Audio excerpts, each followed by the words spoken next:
Allez, Boker Tov à tous.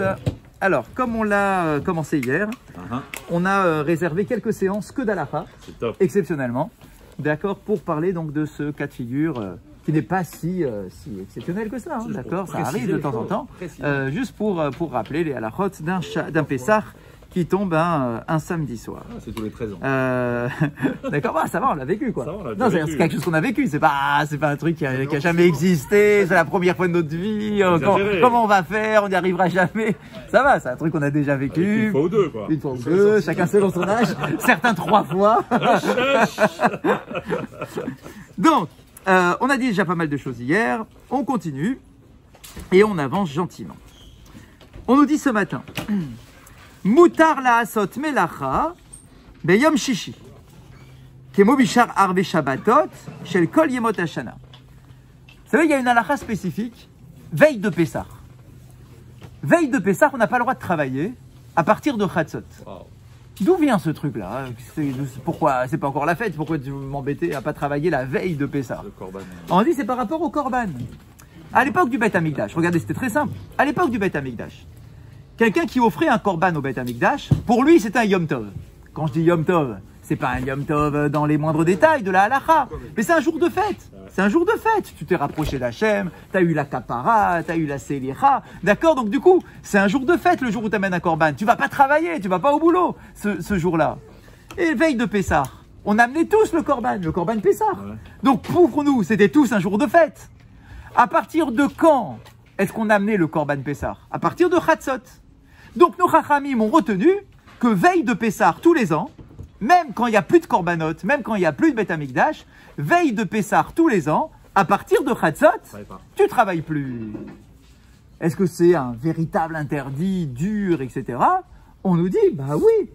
À tel point qu'à l'époque, on nous dit, ils mettaient en nidouille, ils excommuniaient ceux qui travaillaient veille de Pessah. C'est pas convenable, c'est veille de fête. C'est Pessah, tu dois courir dans tous les sens, les préparatifs, les machins.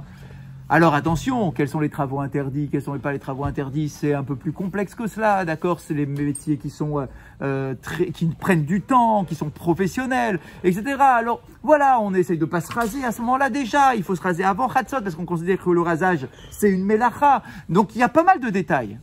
Pour cette année, on n'a pas besoin de rentrer dans ces détails-là. Shabbat. Pourquoi?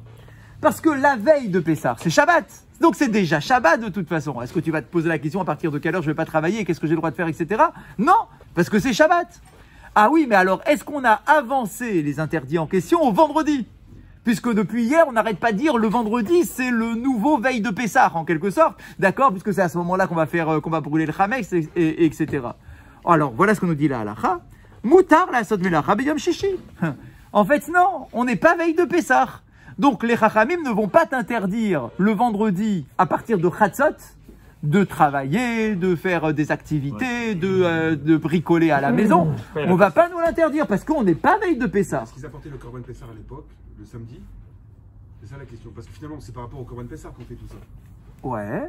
La question, c'est est-ce que le Korban Pessah, quand ça peut tomber comme ces dates-là, est-ce qu'il amenait vendredi ou samedi? Est-ce qu'il amenait vendredi ou samedi?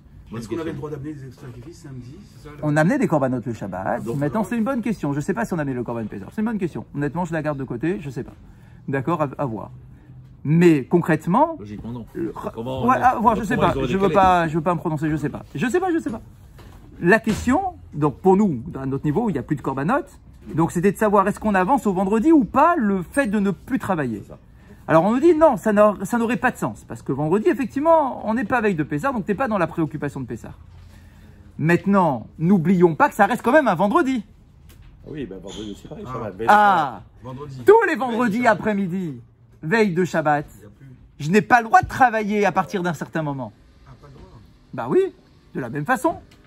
Mais est-ce que c'est à partir de Chatzot? Non, c'est pas à partir de Chatzot. Bah non, Chazak, c'est pas à partir de Chatzot. C'est à partir de l'heure de Mincha Ktana. Ah, Mincha Ktana, c'est... Mincha Ktana, c'est 2 heures avant la nuit. 2h30 avant la nuit. D'accord? Exactement. Pourquoi? Parce que c'est les heures de préparation où tu dois rentrer à la maison, te doucher, te raser pour être propre, pour Shabbat. Est-ce que c'est le même? On a le droit, Est-ce que c'est le même? Mais on doit le faire avant Mincha Ktana. Avant Mincha Ktana. Parce que tu dois être dans les, Juste avant d'aller tu dois être dans l'état d'esprit du Shabbat. Dis-moi, t'as un Shabbat qui arrive. Ah oui, tu te prépares. Alors quoi, t'arrives Shabbat tout transpirant du travail? T'arrives Shabbat avec tes habits de la semaine? On dit c'est pas possible. Tu dois te mettre en situation de préparer ton Shabbat. D'accord? Est-ce que c'est aussi grave que celui qui travaille veille de Pessah? On dit ça n'a rien à voir. Rien. Rien. Veille de Pessah, on a dit tout à l'heure, ils mettaient en idouille. Ils excommuniaient si tu travaillais la veille de Pessah parce que vraiment ça montre que t'es pas dans le truc. Veille de Shabbat, c'est un conseil. C'est pas interdit au même niveau, au même titre, d'accord? Tu peux, halachiquement, même au dernier moment, te préparer dans les dernières minutes, d'accord? Et c'est vrai que ça nous arrive, surtout en hiver, où on est comme ça tous un peu en course. C'est absolument pas comme veille de Pessah. Veille de Pessah, c'est une halakha. Veille de Shabbat, c'est un conseil donné par les Chachamim, on essaie de le respecter, et à partir de Mincha Ktana, d'accord, on arrête de faire des melachot. Donc, Par exemple, alors, Chazak, exactement. Alors, c'est des heures relatives, etc. Il faut voir les heures du calendrier, mais dans l'idée, c'est pour te donner du temps pour préparer. Et donc, on nous dit, par exemple, si tu es à la maison, dans les 2 heures en question, tu fais pas de la peinture, Ouais. tu commences pas à réparer l'électricité, parce que, voilà, c'est des trucs qui prennent du temps. Et tu vas te retrouver, Shabbat, il va arriver, tu dis pas, d'ailleurs. n'aurais pas le temps de te Si, et ça, on a le droit. C'est vrai, Ouais, bien sûr. Ça, tu vois. Ouais, oui, ça, t'as le droit. Mais tu n'auras pas le temps de te préparer. Sauf Tisha B'Av. Moi, dans la Sofroute, j'ai découvert qu'on n'a même pas le droit d'écrire dans ces 2h30 là. C'est interdit. Pourquoi? Parce que l'écriture, ça te prend du temps, tu vois pas le temps passer. En hiver, quand on fait Mincha, on est 2 heures avant ou pas? C'est quoi ça? Ah non, pas du tout. En hiver, non. En hiver, quand on fait Mincha au dernier moment, le plus tard possible pour permettre aux gens. D'accord? Donc c'est oui plutôt. C'est la 9e heure et demie de la journée. C'est ça, Mincha Ktana. D'accord? Donc en hiver, effectivement, c'est assez relativement tôt. Maintenant, j'ai pas dit que c'était interdit comme à Pessah. Attention, c'est pas la même chose. Donc là, ici, pour revenir à notre sujet à nous, quand on est comme cette année, la veille de Pessah, c'est pas vendredi. C'est Shabbat. Donc Shabbat, de toute façon, c'est Shabbat. Donc déjà, je ne travaille pas. Est-ce que vendredi, à partir de Chatzot, je ne dois pas travailler comme si c'était la veille de Pessah? On dit non, pas du tout. Pas du tout. Ça n'existe pas, ce truc-là. Ça n'existe pas. Ça reste un vendredi comme tous les autres vendredis. Ça veut dire que tu n'auras pas le droit, ou plutôt déconseillé de travailler à partir de l'heure de Mincha Ktana, comme tous les vendredis de l'année. C'est pas un vendredi spécial par rapport à l'interdit de travail. Nouveau point. Excusez-moi, juste le Shabbat à partir de Chatzot. Ouais. Le Shabbat, le vendredi ou le Shabbat? Pardon, le vendredi. Oui. Le vendredi, oui. À partir de Chatzot, on dit qu'il n'y a plus de bracha dans le travail. C'est quelque chose de. c'est une Non, tradition, non. Enfin, pas plus que ça. Pas plus que ça. Bon, normal, quoi, mais ça va. Si t'avais- Non, parce que je comprends ce que vous voulez dire. Vous voulez dire, ah bah oui, il faut absolument pas travailler, il faut pas travailler, il faut pas. Non, ça va, on n'a jamais dit que truc. Ok, pourquoi? Mais il faut comprendre, les Chachamim veulent que tu prennes du temps pour te préparer à Shabbat. Ouais, c'est ça l'idée. D'accord? On n'est pas en train de dire que tu dois absolument poser des jours tous les vendredis après-midi. D'accord? Tu vas poser ton vendredi après-midi. C'est absolument pas voilà. On n'est pas du tout obligé de faire une chose pareille. Si on peut. Non, on a dit non. Chacun comme il s'organise. Halakha supplémentaire. Aller et chasser. Écoutez ça. Il faut y penser à celui-là. Le samedi soir, pendant le Seder, on va besoin de manger du maror. La préparation. D'accord? On va manger du maror. Bien. Le maror, il faut le nettoyer. Ouais. Parce qu'il y a des bêtes dans le maror. Ah, c'est acheté dans le sachet. Pardon? Les gens qui achètent dans le sachet. Il faut tu dois quand même le nettoyer. Il y a écrit dessus, tu dois le nettoyer. Donc tu dois. D'accord? Il y a moins de risques, effectivement, mais tu dois le nettoyer, tu es obligé. Et ceux qui achètent la romaine, etc., d'accord, c'est plein de bêtes. Donc tu dois les nettoyer. Même la romaine, c'est plein de bêtes, bien sûr. Ah oui, bah au Hachem, c'est la romaine quand tu l'achètes comme ça, entière, fraîche. Je parle pas des trucs d'Israël, hein. La romaine, la vraie romaine, c'est plein de bêtes. C'est plus facile à nettoyer qu'une autre salade, parce que les feuilles sont grandes et qu'elles sont pas trop recroquevillées sur elles-mêmes. Mais bien évidemment, c'est plein de bêtes. Il faut les nettoyer, c'est une obligation de nettoyer. La question est de savoir, quand Pessah tombe samedi soir, quand est-ce que je nettoie cette romaine? Quand est-ce que je nettoie mon maror? Pendant Shabbat, c'est interdit. J'ai pas le droit de nettoyer ma salade Shabbat. C'est interdit. C'est de la même façon que j'ai pas le droit de nettoyer des fraises pendant Shabbat. Je dois faire ça avant Shabbat. D'accord? Et le problème, supplémentaire de toute façon. Oui, mais tu pourrais dire, bon, je ne le nettoie pas pendant Shabbat, je prépare après Shabbat. J'attends la fin de Shabbat et je nettoie mes trucs. Mais le problème, c'est que si tu attends la fin de Shabbat, c'est déjà Yom Tov. Et tu peux pas non plus le faire pendant Yom Tov, ce truc-là. Bah non. Donc tu n'as pas d'autre choix.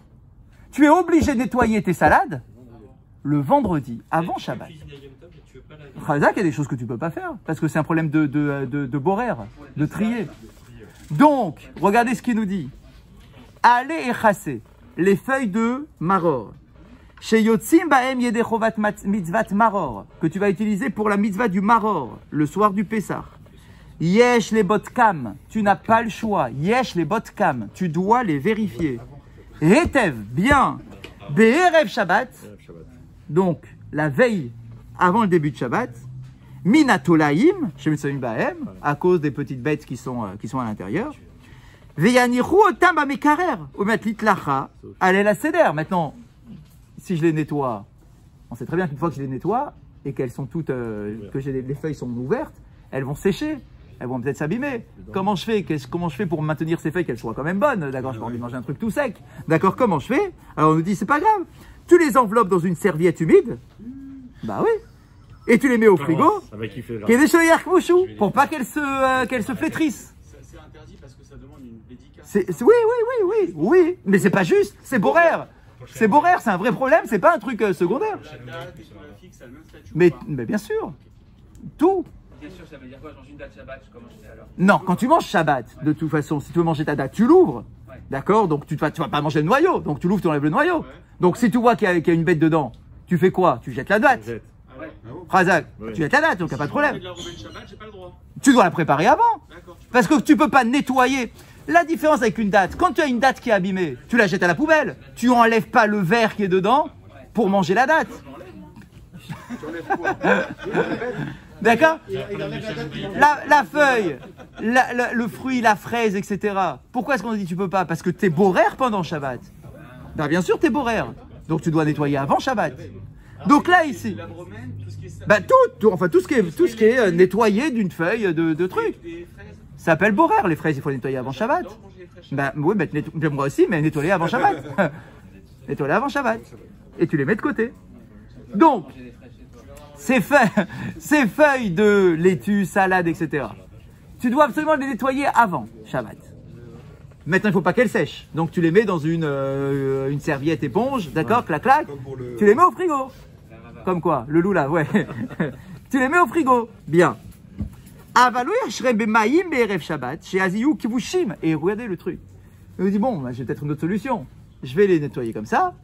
Et je vais les tremper je vais prendre un grand récipient, un saladier. Je vais mettre de l'eau et je vais les laisser tremper dans l'eau. Elles sont fraîches, elles seront bien. D'accord, croquantes. On dit, ça, t'as pas le droit de faire. Ah, ça, t'as pas le droit. Pourquoi? Écoutez ça là. Parce que si tu laisses tremper tes feuilles de romaine de salade pendant 24 heures, d'après la halacha, il y a un nouveau statut. C'est ce qu'on appelle kavouche. Kavouche, c'est quoi? C'est lorsque tu laisses tremper un aliment pendant 24 heures dans un liquide, même si ce liquide n'est pas chaud, même si ce liquide n'est pas avec du sel, etc., juste avec de l'eau, ça s'appelle kavouche. C'est comme si tu avais fait comment on appelle ça en français? Des variantes, comme si tu avais fait merci. Quelque chose qui est en saumure. C'est comme si tu avais fait quelque chose en saumure. Même s'il n'y a pas de vinaigre, même s'il n'y a pas de sel, c'est kavouche. De l'eau seulement. Même avec de l'eau simplement. Ça veut dire que ta feuille, c'est comme s'il y avait un effet de cuisson sur cette feuille-là. Parce qu'on dit dans la Gemara, kavouche, kimvouchal. C'est comme si c'était cuit.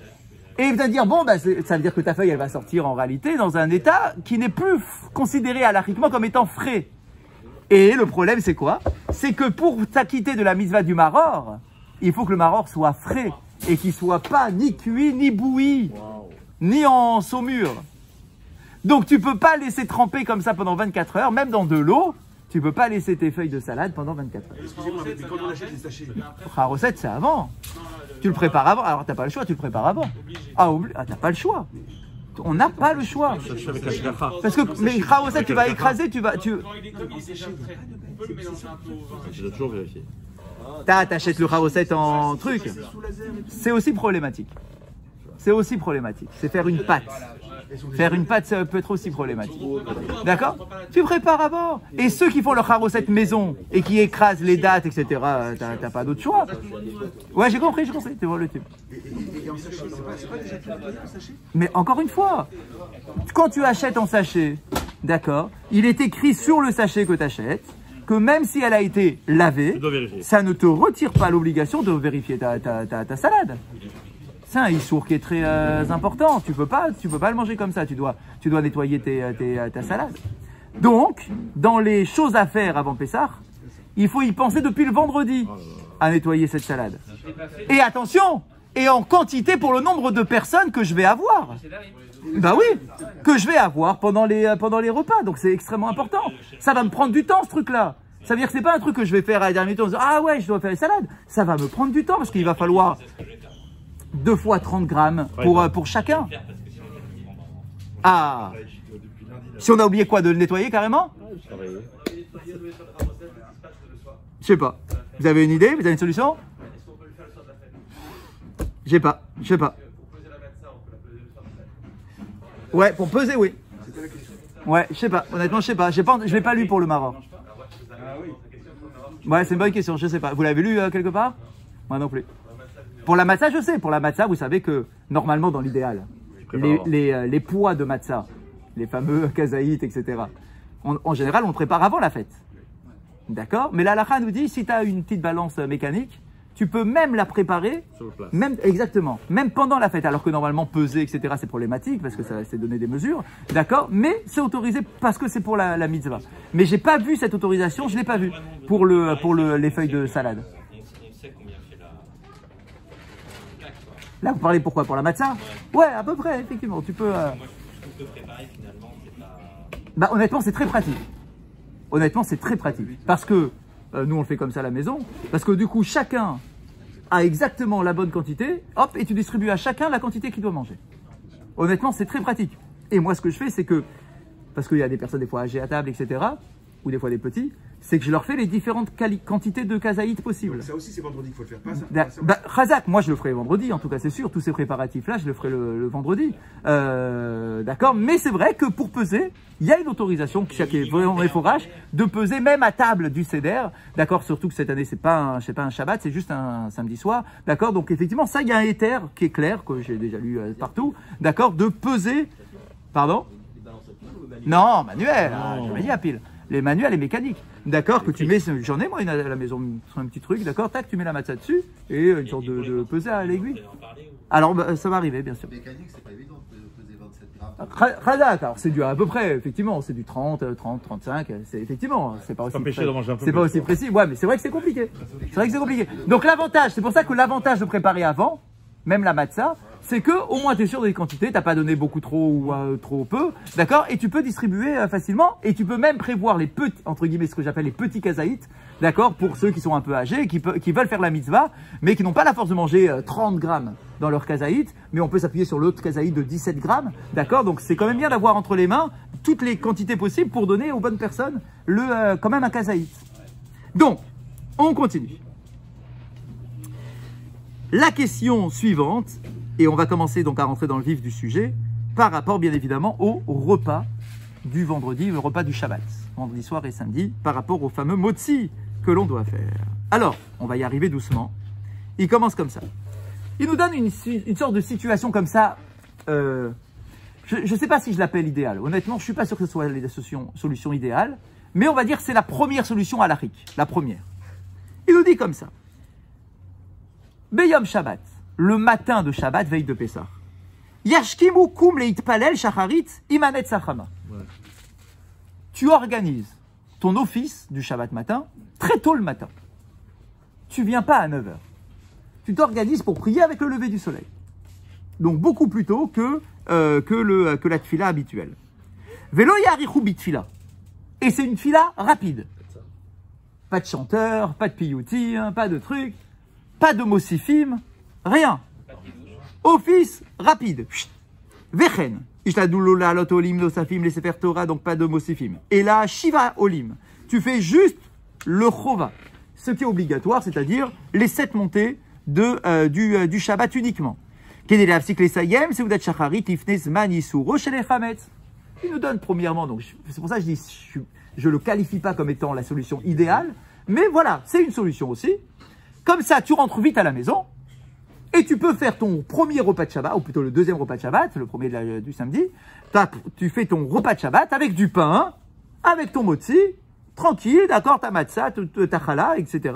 D'accord? Et tu arrêtes avant l'heure de l'interdiction de la consommation du Shabbat, du Hametz, qui doit être vers 10h quelque chose. D'accord? Comme ça au moins, tu es tranquille, tu as fait, ou je crois 9h cette année, parce qu'il n'y a pas encore le changement d'horaire. Vous avez eu l'horaire? Combien? 10h26. Ah, 10h26? 10h26? D'accord? Bon, c'est gérable honnêtement. Tu manges avec ton Hametz, etc. D'accord? C'est possible.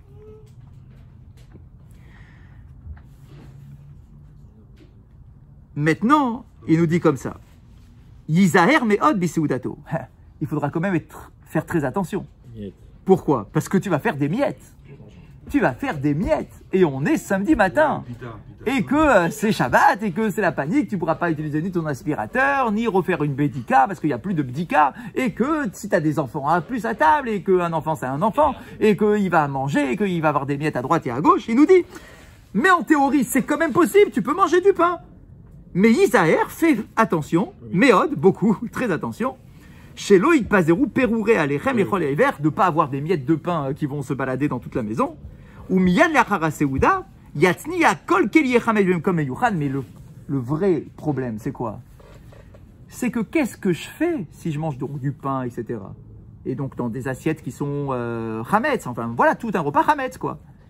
Qu'est-ce que je fais de ma vaisselle? Khazak, c'est exactement pareil. Bien sûr, je suis tout à fait d'accord. Qu'est-ce que je fais? 2 minutes. Qu'est-ce que je fais de cette vaisselle Hametz alors que c'est maintenant Shabbat et que je ne peux même pas la nettoyer? Et que je ne peux pas la nettoyer. Mais pourquoi tu ne peux pas la nettoyer? Parce que c'est Shabbat. Tu laves pas Shabbat. Tu laves pas Shabbat? Tu laves pas Shabbat. Tu laves du vendredi soir au samedi parce que tu as besoin de ta vaisselle que tu vas réutiliser. Mais le samedi après-midi, qu'est-ce qui justifie que tu fasses la vaisselle du samedi après-midi? Souda Shlichit, peut-être, non, encore. Si tu faisais une Seouda Shlichit. Mais ta Seouda Shlichit ici, elle est même pas dans la même vaisselle. Donc du coup, cette vaisselle-là, elle est mouktsé, plantée là, en plein milieu. Tu peux pas la laver. Et elle est là comme ça pendant une semaine. Qu'est-ce que t'en fais? Où est-ce que tu la mets? Comment tu gères? C'est ingérable. C'est ingérable. Comment faire pour se débarrasser, entre guillemets, de cette vaisselle sale que tu vas utiliser? Plastique, ouais, il a raison. Ah, Khazak. Alors tu peux dire, pas de souci, moi j'ai pas un problème, je prends du plastique. Et je peux pas remettre ces assiettes avec les assiettes qui sont... Tu peux pas laver si c'est pour servir pour après Shabbat. De quoi? Tu as le droit de laver si c'est Bah non, normalement non. Mais si c'est pour servir pour après Shabbat, Ouais. ça devient mou. Alors, d'accord, Ouais. mais il n'empêche que ta vaisselle là, qu'est-ce que t'en fais? Khazak. Et regardez ce qu'il nous dit ici. Regardez ce qu'il nous dit. Tu nettoies pas chez toi Shabbat? Tu passes pas un coup de... Tu nettoies. Tu nettoies la table par exemple? Mais oui, mais ça n'a rien à voir. Pas- Mais ça n'a rien à voir. Est-ce que je t'ai parlé de la table? Est-ce que j'ai pas dit que t'as pas le droit de balayer? J'ai pas dit que t'as pas le droit de balayer. Il a dit qu'il n'a pas le droit de J'ai- nettoyer. Non. La vaisselle, tu as le droit de la laver, d'en faire la vaisselle, quand tu la réutilises dans le jour même. Voilà. Si je n'utilise pas, c'est pas... Si, t'as pas le droit. T'as pas le droit. Tu veux trouver, tu rigoles, enfin, tu grattes avec la Seouda Shlichit. Tu dis, bon, je vais avoir besoin pour la Seouda Shlichit, donc je lave encore. Voilà. D'accord, et après, c'est la fin de Shabbat, donc du coup, c'est terminé. Fini. D'accord, mais t'as pas le droit. C'est Shabbat, t'as pas le droit de préparer pendant Shabbat quelque chose qui te Après. sert pas pendant Shabbat même. Tu dois rester avec les assiettes sales. Donc, tu les empiles les unes sur les autres, tu les mets dans ta cuisine, dans l'évier, voilà, t'attends. Tu le mets dans la vaisselle. Mais ce qui est certain, c'est que là, ici, la problématique, elle est beaucoup plus complexe, parce que cette vaisselle-là, c'est Hametz, si jamais tu as fait un repas de Shabbat Hametz, cette vaisselle-là, elle est Hametz, et tu pourras plus la manipuler pendant tout Pessah. Et ici, le langage qui nous donne, alors tout ce que je vous, toute la lachote, hein, c'est Rav Yosef, tout le langage qui nous dit, Là, vous prenez la savez que vous avez fait votre pain à la table. Khazak, c'est pour ça que j'ai dit, c'est pour ça que j'ai bien dit en introduction de ce paragraphe, que j'ai pas dit que c'était une situation idéale. Lui, il dit ça, mais J'ai dit que c'est une situation qui existe. c'est compliqué. D'accord, mais qui est effectivement la plus compliquée. C'est la plus compliquée. Parce que tu vas... Non. Elle est mouktsé. Tu peux rien en faire. Elle est morte. Et il nous dit ici dans la lacha, donc la lacha que je vous dis tout depuis hier, c'est toute ça la lacha de Rav Yosef. Il nous dit, cette vaisselle-là, elle est qu'à Even, comme une pierre, en plein milieu du salon. Ça veut dire que, voilà, c'est là, tu peux rien en faire, c'est un gros truc, tu peux rien en faire, c'est la panique. Alors, tu peux utiliser tu vas me dire, moi, c'est pas grave, je mange dans des assiettes en plastique. Ok. Pareil. Si tu manges dans des assiettes en plastique. Tu manges dans des assiettes en plastique. Ok, c'est mieux. La vaisselle en plastique, tu vas la jeter. Ok, tu l'achètes. Mais tes marmites, tu as le même problème avec les marmites? Parce que vous pouvez le tourner dans tous les sens. Pourquoi c'est autre chose? De quoi? Khazak, mais je suis obligé de la présenter. Non, qui a dit que c'est l'idéal, Didier? Attends, vous vous moquez de moi ou quoi? Il a jamais dit que c'était l'idéal. Le livre dit c'est l'idéal. Mais pas du tout. Moi-même, j'ai dit que c'est pas l'idéal. J'ai dit que je suis obligé de la présenter parce qu'elle existe dans la halakha. Je peux pas vous dire que ça n'existe pas. J'ai pas dit idéal. Qui c'est qui a dit idéal? T'as dit idéal, toi? Non, j'ai pas dit. Non, au début, Mais non, mais ça c'est par rapport au fait de se lever tôt le matin pour la tfila, pour arranger. D'accord? Mais c'est pas la solution du repas qui est idéale. Pas du tout. Donc, je répète, si tu prends en plastique, donc tu vas dire, c'est bon, je vais prendre la vaisselle en plastique, je vais la jeter à la poubelle. Mais tes marmites, alors ça, de tous les sens, dans tous les sens, la marmite, tu n'auras jamais le droit de la nettoyer pendant Shabbat. Même quelqu'un qui fait la vaisselle Shabbat, allez, parce qu'il ne supporte pas d'avoir des assiettes, etc. La marmite, il n'aura jamais le droit de la nettoyer Shabbat, jamais. Parce qu'elle est mouktée. Et comment vous jetez votre vaisselle en plastique? Comment vous la jetez? Je ne peux pas la jeter chez moi. Khazak, il faudrait une poubelle, on va dire, qui est Khazak, exactement. Quoi? Le pain sur ça. Ah, 2 minutes, ok. On n'a pas encore trouvé les solutions. Pour l'instant, ce qu'on est en train de faire, c'est pour ça c'est quand même la chance. On a plusieurs séances, donc c'est un vrai cours d'halakha, c'est pas juste un cours de réponse à une question. On a un cheminement de réflexion. Le cheminement de réflexion, pour qu'on comprenne l'aboutissement de la halakha, il faut qu'on comprenne les problématiques. Donc, pour avoir les problématiques, on peut se dire, attends, mais j'ai qu'à manger du pain, qu'est-ce que tu m'embêtes? C'est pas encore Pessar, j'ai qu'à manger du pain, je me lève tôt le matin et je mange du pain. Oui, d'accord, mais si tu manges du pain à ce moment-là, donc il y a un risque de miettes qui pourrait être répartillé. Si carrément, toi, t'es un dur de dur, tu dis, moi, je veux manger mon couscous, c'est Shabbat, je veux du couscous, je veux un repas, je veux ma daf avec du blé, etc. Je veux un repas de Khametz. Alors ok, alors on prend toutes les configurations. Tu veux un repas de Khametz, voilà les problématiques. Les problématiques, c'est que tu peux plus rien faire avec cette vaisselle, que ta marmite, tu peux plus rien en faire, que tu risques d'avoir des miettes de pain. Qu'est-ce qu'on en fait une fois qu'on a fini de manger? Le jeter aux toilettes, etc. C'est aussi, c'est aussi compliqué dans l'esprit des gens. Donc effectivement, cette solution-là est une solution problématique. D'accord, c'est une solution problématique. C'est pour ça que si Dieu veut, demain on verra. Qu'est-ce que l'on propose comme solution moins problématique pour pouvoir gérer cela?